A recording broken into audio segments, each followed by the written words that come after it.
Hello बच्चों, आज हम लोग इस वीडियो में कक्षा 10 का प्रश्नावली 1.2 के प्रश्नों को हल करने के लिए सीखेंगे। तो वीडियो को बहुत ध्यान से पूरे अंत तक जरूर देखें ताकि इस तरह के प्रश्नों को आप लोग आसानी से हल कर सके। तो चलिए बच्चों, देखते हैं हम लोग प्रश्नावली 1.2 का क्वेश्चन नंबर 5 को। क्वेश्चन नंबर 5 में लिखा हुआ है बच्चों, जांच कीजिए कि किसी प्राकृत संख्या n के लिए 6 के पावर n अंक 0 पर समाप्त हो सकती है। मतलब क्वेश्चन में बोल रहा है बच्चों कि क्या बोल रहा है क्वेश्चन में कि जांच कीजिए, मतलब सिद्ध करके दिखाइए कि किसी प्राकृत संख्या n के लिए, n को क्या समझना है बच्चों, प्राकृत संख्या। प्राकृतिक संख्या उसे बोला जाता है बच्चों जो एक से शुरू होता है। 1 2 3 4 जो हम लोग गिनती लिखते हैं बच्चों, उसे बोला जाता है प्राकृत संख्या। और n को हमको प्राकृत संख्या समझना है।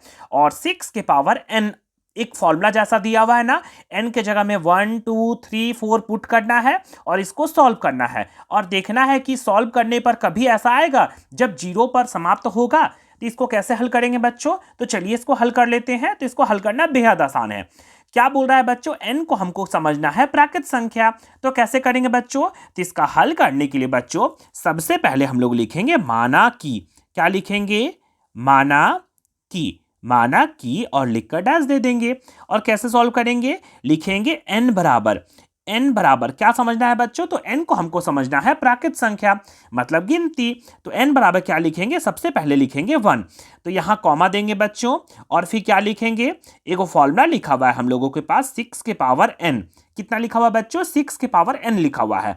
तो यहां पर बराबर देंगे और क्या लिखेंगे, 6 का 6, n के जगह में कितना बैठा देंगे बच्चों, 1, क्योंकि 1 माने हैं। n को क्या समझना था बच्चों, प्राकृत संख्या। n को प्राकृत संख्या बोलना था। प्राकृत संख्या 1 से स्टार्ट होता है तो 1 से शुरू किए। n बराबर 1 लिखे हैं, कॉमा, और फॉर्मूला में क्या लिखा हुआ था बच्चों, 6 के पावर n। तो 6 का 6 और n के जगह में कितना बैठा देंगे बच्चों, 1। तो 6 को हमको एक बार लिखना है। तो कितना आएगा बच्चों, 6 आया। देखिए तो लास्ट में 0 आया क्या, नहीं, कितना आया, 6 आया। अब चलिए दूसरा चेक कर लेते हैं। तो यहां लिखेंगे n बराबर लिखेंगे बच्चों 2 और यहां कॉमा लगा देंगे और 6 के पावर n लिख देंगे। फॉर्मूला लिखा हुआ है ना, वही सेम फॉर्मूला। n बराबर क्या बैठा दिए बच्चों, 2। तो यहां कैसे लिखेंगे, अब यहां लिखेंगे 6 और n के जगह कितना बैठा देंगे बच्चों, 2। अब 6 को कितना बार लिखना है बच्चों, तो 6 को 2 बार लिखना है। तो 6 गुना 6 लिख सकते हैं। 6 को 6 से गुना करेंगे बच्चों तो कितना आ जाएगा, तो ये आ जाएगा 36। देखिए तो लास्ट में 0 आया क्या, नहीं, 6 आया। चलिए अब तीसरा चेक कर लेते हैं। तो अगर n बराबर अब हम लोग क्या लिखेंगे, यहां लिखेंगे 3, क्योंकि n को हमको प्राकृतिक संख्या समझना है। तो क्या लिखेंगे, एक फॉर्मूला हम लोगों के पास पहले से पता है। क्या पता है, 6 के पावर n। 6 के पावर में n, पावर बोल रहा है बच्चों मतलब n को छोटा सा लिखना है यहाँ। तो कैसे लिखेंगे, यहां लिखेंगे बराबर और 6 के पावर लिख देंगे 3। और n को कितना बार लिखना है बच्चों, तो हम लोगों को 6 को 3 बार लिखना है। 6 को 3 बार लिखना है। तो कितना हो जाएगा, 6 गुना 6 गुना 6 बराबर, गुना करेंगे बच्चों तो कितना आ जाएगा, 6 छक 36, 36 को 6 से गुना करेंगे तो हो जाएगा 216। 216 देखिए तो 0 पर समाप्त हुआ बच्चों, नहीं, कितना आया बच्चों लास्ट में, 6। इसका भी लास्ट में 6 आया और हम लोगों को बोल रहा था कि 0 पर कभी आएगा क्या। चलिए एक और चेक कर लेते हैं। तो नेक्स्ट आगे हम लोग स्टार्ट करेंगे। तो लिखेंगे n बराबर 4 और n को हमको क्या समझना था बच्चों, प्राकृत संख्या। तो 1 2 3 4 5 ऐसा करके चेक करते जाएंगे। तो लिखेंगे 6 के पावर n बराबर n के जगह में कितना लिखना है बच्चों, तो n के जगह में लिखेंगे 4 और 6 को हमको 4 बार लिखना है। 1 1 2 3 और एक बार लिख देंगे 4 बार। 1 2 3 4, 6 का पावर 4 मतलब 6 को 4 बार लिखेंगे। तो कितना हो जाएगा बच्चों, 6 छक 36, 36 को 6 से गुना करेंगे 216, 216 को 6 से गुना करेंगे तो आएगा 1296। कितना आ जाएगा बच्चों, तो यहां आ जाएगा 1296। देखिए तो 0 आया क्या, नहीं। अब आपको लग रहा है कभी भी 0 आ सकता है। ये भी लास्ट में 6 आया, ये भी लास्ट में 6 आया, ये भी लास्ट में 6 आया, ये भी लास्ट में 6 आया। अगर हम लोग और इसी तरह करते जाएंगे तो लास्ट में कितना आएगा बच्चों, 6 आएगा। और क्वेश्चन में बोला था कि कभी 0 पर समाप्त हो सकता है क्या, तो ऐसा तो संभव नहीं ना है। लास्ट में कितना आ रहा है बच्चों, तो कभी भी इस तरह से फॉर्मूला पे बैठाएंगे तो लास्ट में हमेशा 6 आ रहा है, 0 कभी नहीं आ सकता है। तो हम लोग लिख देंगे अतः करके, तो बस बन गया। तो यहां लिखेंगे बच्चों अतः और क्वेश्चन से हम लोग देखकर उतार देंगे। यहां से क्वेश्चन से देखकर उतार देंगे। हम लोगों को जांच करने बोला था ना कि क्या किसी प्राकृत संख्या n के लिए 6 के पावर n अंक 0 पर समाप्त हो सकती है। तो यहां लिख देंगे अतः किसी प्राकृत प्राकृत संख्या संख्या n के लिए 6 के पावर n, एक फॉर्मूला लिखा हुआ था 6 के पावर n अंक 0 पर समाप्त नहीं हो सकती है। ये हो गया इसको बच्चा करेक्ट आंसर। इस तरह से बच्चों आप लोग इस तरह के प्रश्नों को आसानी से सॉल्व कर सकते हैं। अब नेक्स्ट क्वेश्चन बच्चों हम लोग क्वेश्चन नंबर 6 को हल कर लेते हैं। क्वेश्चन नंबर 6 में लिखा हुआ बच्चों, व्याख्या कीजिए कि 7 गुना 11 गुना 13 प्लस 13 और 7 गुना 6 गुना 5 गुना 4 गुना 3 गुना 2 गुना 1 प्लस 5 भाज्य संख्याएं क्यों है। मतलब इस तरह से दो संख्या दिया हुआ बच्चों और हम लोगों को पूछ रहा है कि ये दोनों संख्याएं जो है वो भाज्य संख्याएं क्यों है। तो इसको हल करने से पहले बच्चों सबसे पहले हम लोग जान लेते हैं कि भाज्य संख्या किसे कहा जाता है। तो चलिए साइड में हम लोग जान लेते हैं। सबसे पहले हम लोग जान लेते हैं बच्चों कि भाज्य संख्या किसे कहा जाता है। कौन सी संख्या? तो भाज्य संख्या किसे कहा जाता है। तो भाज्य संख्या किसे बोलेंगे बच्चों? तो वैसी संख्या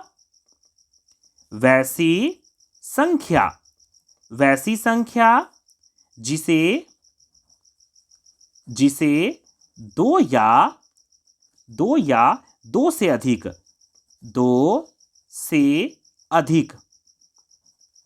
वैसी संख्या जिसे दो या दो से अधिक संख्याओं के गुणनफल के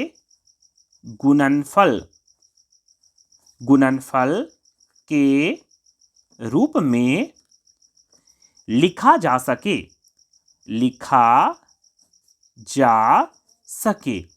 उसे हम लोग क्या बोलेंगे बच्चों? भाज्य संख्या बोलेंगे। क्या क्वेश्चन में बोल रहा था बच्चों? इस तरह से दो संख्या दिया हुआ है और हम लोगों को पूछ रहा था कि दोनों भाज्य संख्याएं क्यों है। तो इसको कैसे हल करेंगे बच्चों? तो सबसे पहले हम लोगों को जानना जरूरी था कि भाज्य संख्या किसे कहा जाता है। तो वैसी संख्या जिसे दो या दो से अधिक संख्याओं के गुणनफल, वैसी संख्या जिसे दो या दो से अधिक संख्याओं के गुणनफल के रूप में लिखा जा सके उसे हम लोग क्या बोलते हैं बच्चों? भाज्य संख्या। और इस तरह से संख्या लंबा लंबा लिखा हुआ ना बच्चों, हम लोगों को दिखाना है कि ये भाज्य संख्या है। तो अब चलिए हल कर लेते हैं।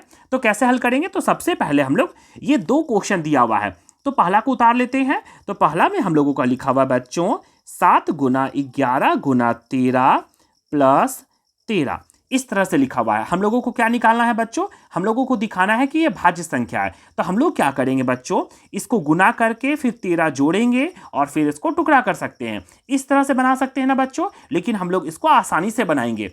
ये क्वेश्चन को बनाना बेहद आसान है। कैसे करेंगे बच्चों इसको? तो सबसे पहले देखिए तो 7 गुना 11 गुना 13 लिखा हुआ, यहाँ 13 लिखा हुआ। इसमें और इसमें ऐसा कोई अंक है जो दोनों में कॉमन दिख रहा है, जो दोनों में दिख रहा है। तो इसमें 13 यहां पर भी है और इसमें 13 यहां भी है। तो हम लोग क्या करेंगे बच्चों? 13 हम लोग कॉमन निकाल सकते हैं। क्या करेंगे? 13 को कॉमन निकाल देंगे। तो यहां कितना बच जाएगा बच्चों? 7 गुना 11। क्या बचा? 7 गुना 11 प्लस ये 13 तो निकाल दिए ना कॉमन दोनों से, तो यहां बच जाएगा 1। इतना कर सकते हैं ना बच्चों। फिर क्या लिखेंगे? यहां लिखेंगे 13 और फिर क्या करेंगे? ब्रैकेट करेंगे और 7 को 11 से गुना करेंगे बच्चों तो कितना आ जाएगा? 77 प्लस 1। इतना कर सकते हैं ना। फिर कितना करेंगे? तो 13 को 13 गुना 77 में से 1 जोड़ेंगे बच्चों तो कितना हो जाएगा? 78। कितना हो गया बच्चों? 78। और देखिए तो हम लोग क्या पढ़े थे? भाज्य संख्या उसे बोला जाता है जिसे दो या दो से अधिक संख्याओं के गुणनफल के रूप में लिखा जा सके। देखिए तो ये दो गुणनफल आया ना, तो लास्ट में लिख देंगे हम लोग, चूंकि ये संख्या, क्या लिखेंगे? ये संख्या दो संख्याओं के गुणनफल के रूप में है। दो संख्याओं के गुणनफल क्या है? गुणनफल के रूप में है। ये संख्याएं दो संख्याओं के गुणनफल के रूप में है, इसलिए क्या हो जाएगा? इसलिए यह संख्या जो है यह क्या है? भाज्य संख्या है। भाज्य संख्या है। इस तरह से आप इसको आसानी से हल कर सकते हैं। चलिए एक और क्वेश्चन को जल्दी से हल कर लेते हैं।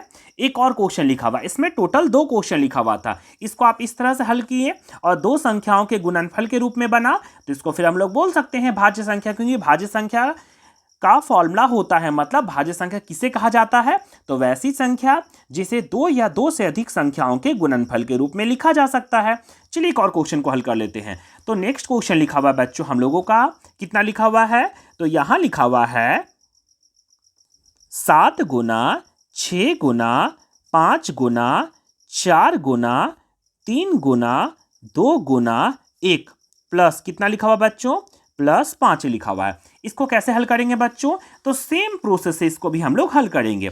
देखिए तो इसमें देखेंगे और इसमें देखेंगे, इसमें ऐसा कोई अंक है जो दोनों में सेम है, तो यहां पर भी 5 है और यहां पर भी 5 है, तो हम लोग क्या करेंगे बच्चों, 5 को कॉमन निकाल देंगे। इस तरह से बच्चों हम लोग आसानी से इसको हल कर सकते हैं। 5 को कॉमन निकालें, गुना और ब्रैकेट लगा देंगे, तो इसमें से 5 हम लोग निकाल दिए, तो कितना बचा बच्चों, 7 गुना 6 गुना 4, क्योंकि 5 तो निकाल दिए ना, 4 गुना 3 गुना 2 गुना 1 प्लस ये 5 यहां से भी निकाल दिए, तो कितना बच गया बच्चों, 1। इस तरह से हम लोग लिख सकते हैं। फिर कैसे करेंगे, तो हम लोग 5 को 5 कर देंगे गुना, और सभी को हम लोग गुना करेंगे। 6 को 7 से गुना करेंगे, 6 सत्ती 42, 42 को किससे गुना करना है बच्चों, 4 से, उसको फिर 3 से, उसको फिर 2 से और इसको फिर 1 से। जैसे ही इसको गुना करेंगे बच्चों तो कितना आ जाएगा, तो आप लोग गुना कर सकते हैं, मैंने गुना कर लिया है। कितना आ जाएगा, 504। कितना आएगा बच्चों, 504 प्लस और 1 का 1 उतार देंगे, क्योंकि बॉडमास के नियम के हिसाब से पहले गुना किया जाता है फिर हम लोग जोड़ेंगे, तो यहाँ इसको ब्रैकेट बना देंगे। फिर कितना हो जाएगा, तो 5 का 5 गुना 504 को 1 से गुना करेंगे बच्चों, तो कितना आ जाए, जोड़ेंगे तो कितना आएगा, 505। अब क्या करना है, इस तरह से लिखने के बाद देखिए तो ये 2 टुकड़ा में आया ना, और हम लोग जानते हैं कि भाज्य संख्या उसे बोला जाता है जिसे हम लोग 2 या 2 से अधिक संख्याओं के गुणनफल के रूप में लिख सकते हैं। तो यहां लिख देंगे बच्चों, चूंकि यह संख्या दो संख्याओं के गुणनफल के रूप में है, इसलिए क्या हो जाएगा, इसलिए यह भाज्य संख्या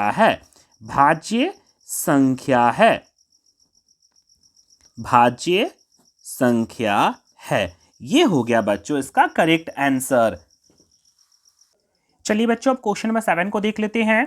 क्वेश्चन नंबर 7 में लिखा हुआ बच्चों, किसी खेल के मैदान के चारों ओर एक वृत्ताकार पथ है। किसी खेल के मैदान के चारों ओर एक वृत्ताकार पथ है।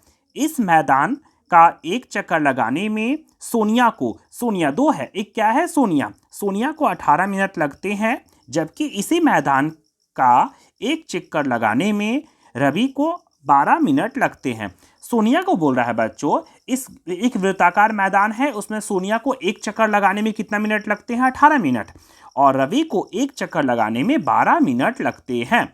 फिर क्या बोल रहा है, मान लीजिए कि वे दोनों एक ही स्थान और एक ही समय पर चलना प्रारंभ कर के एक ही दिशा में चलते हैं। क्या बोल रहा है बच्चों, कि वे एक ही स्थान से कहीं पर, ये वृत्ताकार पथ अगर मान के चलिए वृत्ताकार पथ है, उसमें एक ही स्थान और एक ही समय पर चलना प्रारंभ करके एक ही दिशा में चलते हैं, तो कितने समय बाद वे पुनः प्रारंभिक स्थान पर मिलेंगे।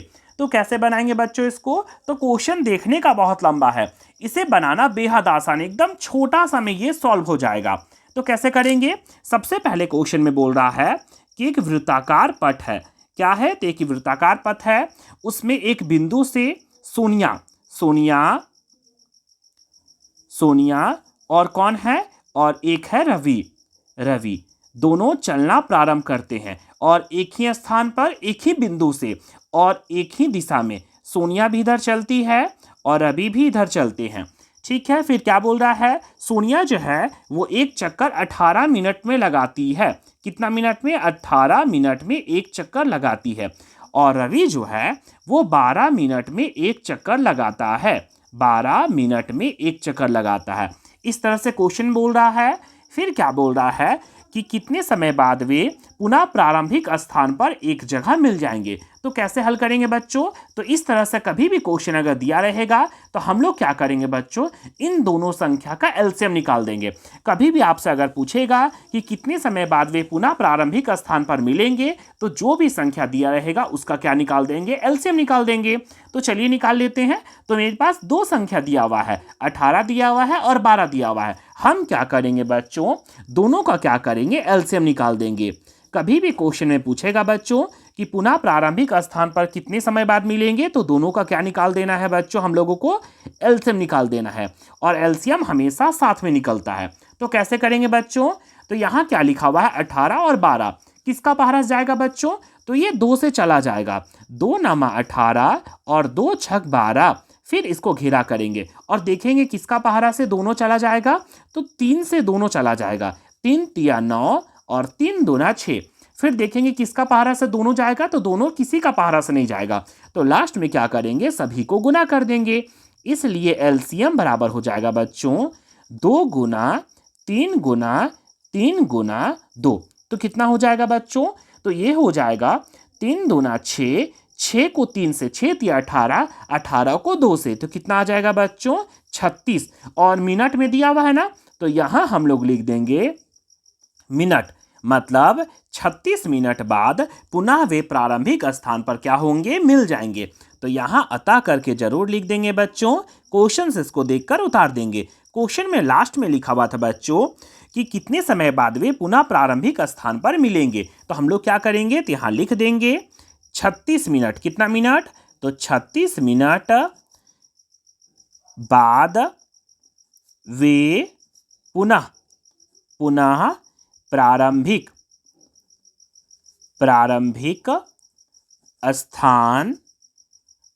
स्थान पर मिलेंगे। ये हो गया बच्चों इसका करेक्ट आंसर। ये क्वेश्चन कितना लंबा था ना, लेकिन इसको बनाना बेहद आसान है। कभी भी इस तरह सा क्वेश्चन दिया रहेगा कि कितने समय बाद वे पुनः प्रारंभिक स्थान पर मिलेंगे, तो आप क्या कीजिएगा, उसका सीधे एलसीएम निकाल दीजिएगा।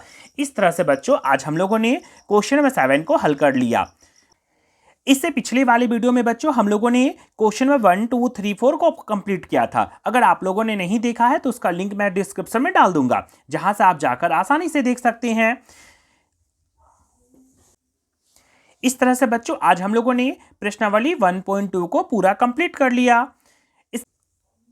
इसी तरह की और भी वीडियो पाने के लिए बच्चों मेरे चैनल जंगल जी के क्लास को लाइक, शेयर और सब्सक्राइब जरूर करें।